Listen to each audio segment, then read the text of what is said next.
கர்த்தருடைய பரிசுத்த நாமத்திற்கு ஸ்தோத்திரம் உண்டாவதாக. கர்த்தராகிய இயேசு கிறிஸ்துவின் நாமத்தில் உங்களுக்கு கிருபையும் சமாதானமும் உண்டாவதாக. இந்த நாளுக்குரிய தியானத்திற்கான தேவ வார்த்தை மத்தேயு அதிகாரம் 26 வசனம் 35. அதற்கு பேதுரு, நான் உம்மோடே மரிக்க வேண்டியதாயிருந்தாலும் உம்மை மறுதலிக்க மாட்டேன் என்றான். சீஷர்கள் எல்லாரும் அப்படியே சொன்னார்கள். பிரியமானவர்களே, கர்த்தருடைய பிள்ளைகளாகிய நாம் எப்பொழுதும் கர்த்தருடைய வார்த்தைகளுக்கு கீழ்ப்படிந்து எந்த சூழ்நிலையிலும் கர்த்தரை மறுதலிக்காமல் அவர் வார்த்தைகளை கைக்கொண்டு வாழ வேண்டும். கர்த்தராகிய இயேசு கிறிஸ்து தாம் காட்டி கொடுக்கப்படும் அன்று ராத்திரியிலே என் நிமித்தம் நீங்கள் இன்று இடரல் அடைவீர்கள் என்று சொன்னபோது பேதுரு அவருக்கு பிரதியுத்தரமாக, உமது நிமித்தம் எல்லாரும் இடரல் அடைந்தாலும் நான் ஒரு காலம் இடரலடையேன் என்றான். இயேசு அவனை நோக்கி, இந்த ராத்திரியிலே சேவல் கூவுகிறதற்கு முன்னே நீ என்னை 3 தரம் மறுதலிப்பாய் என்று மெய்யாகவே உனக்கு சொல்லுகிறேன் என்றார். அதற்கு பேதுரு, நான் உம்மோடே மரிக்க வேண்டியதாயிருந்தாலும் உம்மை மறுதலிக்க மாட்டேன் என்றான். சீஷர்கள் எல்லாரும் அப்படியே சொன்னார்கள். அவ்வளவு உறுதியாக இருந்த பேதுருவும் மற்ற சீஷர்களும் அன்று ராத்திரியிலே சிதறடிக்கப்பட்டார்கள். கர்த்தராகிய இயேசு கிறிஸ்து சொன்னபடியே பேதுரு 3 முறை மறுதலித்தார்.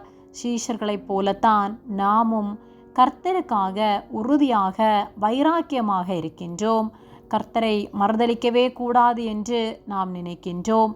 கர்த்தருக்காக மரிக்க வேண்டிய சூழ்நிலை வந்தாலும் மரிப்பேன் என்று நாம் நம்முடைய இருதயத்திலே எண்ணுகின்றோம். ஆனால் அப்படிப்பட்ட சூழ்நிலைகள் வரும்போது கர்த்தரை மறந்து நிற்கின்றோம். உலகத்தின் காரியத்திற்காக, சின்ன சின்ன காரியங்களுக்காக கூட கர்த்தரை மறுதலிக்கிறவர்களாக இருக்கிறோம். கர்த்தருடைய நாமத்தை அசட்டை பண்ணுகிறவர்களாய், கர்த்தருக்கு முக்கியத்துவம் கொடாதவர்களாக இருக்கிறோம். ஒருபோதும் நாம் அப்படி செயல்படாதபடிக்கு ஜாக்கிரதை உள்ளவர்களாக இருக்க வேண்டும். எந்த சூழ்நிலையானாலும் கர்த்தருக்கு முக்கியத்துவம் கொடுத்து கர்த்தருடைய நாமத்தை மகிமைப்படுத்துகிறவர்களாக இருக்க வேண்டும். நாம் நஷ்டப்பட்டாலும் கர்த்தருக்கு உண்மையுள்ள வாழ்க்கை வாழ வேண்டும். நமக்காக தம்முடைய ஜீவனை தந்த அவரை ஒருபோதும் நாம் அசட்டை பண்ணாதபடிக்கு ஜாக்கிரதை உள்ளவர்களாய் வாழ்வோம்.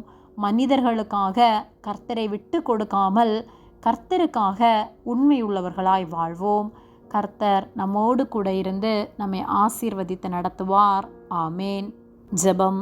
எங்களை அதிகமாக நேசித்து வழிநடத்தி வருகிற எங்கள் அன்பின் பரிசுத்த பிதாவே, இந்த நாளையும் நாங்கள் காணும்படியாக நீர் எங்களுக்கு ஜீவனை தந்த உம்முடைய அன்பிற்காக நாங்கள் உமக்கு நன்றி செலுத்துகின்றோம். நாங்கள் நிற்பதும் நிர்மூலமாகாமல் இருப்பதும் உம்முடைய கிருபை.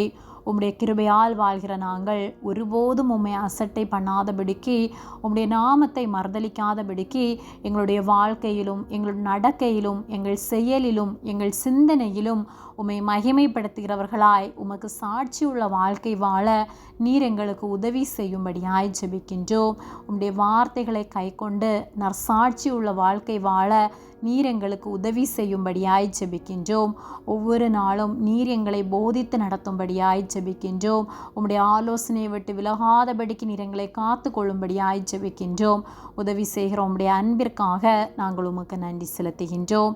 எங்களை உம்முடைய கரத்திலே ஒப்பு கொடுக்கின்றோம். இயேசுவின் நாமத்தில் ஜெபிக்கின்றோம் ஜீவனுள்ள நல்ல பிதாவே. ஆமேன். கர்த்தர் உங்களை ஆசீர்வதிப்பாராக.